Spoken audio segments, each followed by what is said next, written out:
الرحمن الرحيم. هنعمل مع بعض النهارده كريب. انا هقول بسم الله على طول في الوصفه. عندي هنا كوبايتين لبن، وطبعا الكوبايه المعياريه عندي واحده،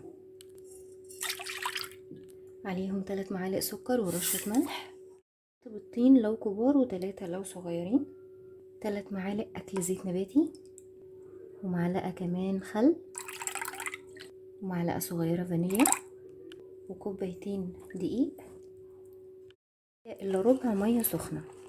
وهقلب كل دوت مع بعضه. بعد كده هصفيها بمصفى عشان لو فيها اي تكتلات. بالمصفى وده قوامه. نعمل مع بعض صوص شوكولاته ابيض بدون شوكولاته. انا هقول على طول بسم الله. عندي هنا نص كوبايه سكر بودره، وزيهم لبن مجفف نص كوبايه برضو، وكمان عليهم نص كوبايه زيت نباتي، ومعلقه فانيليا، ومعلقه كبيره جبنه بيضه اللي هي الفته، واخر مكون عندي نص كوبايه لبن ساقع. وهضرب كل ده بالهاند بلندر او في الخلاط عشان كله يتجانس مع بعضه، وتبقى جاهزه معايا بقى لتزيين الكيكه، الكريب، اي حاجه انت عايزاها.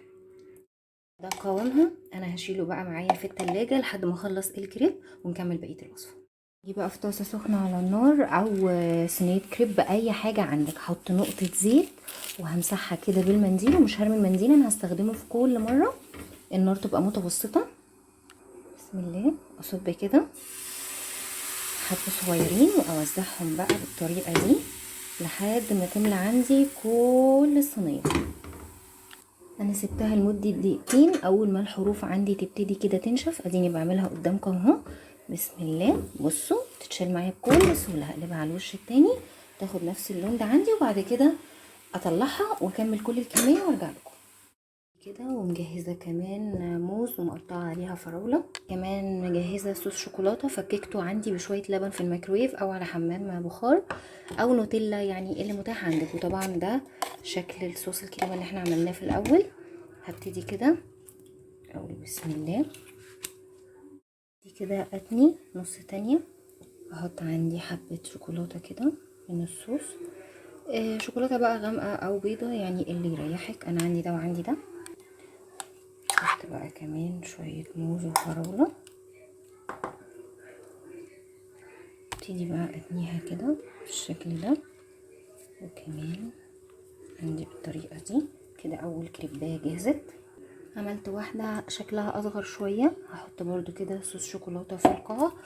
وبرضو ممكن لو ما عندكيش الحشوة بتاعة الموز والفراولة تكتفي بالشوكولاتة وتزينيها كده من جوه ومن بره.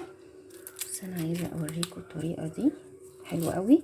تبتدوا بقى تلفوها رولة كده،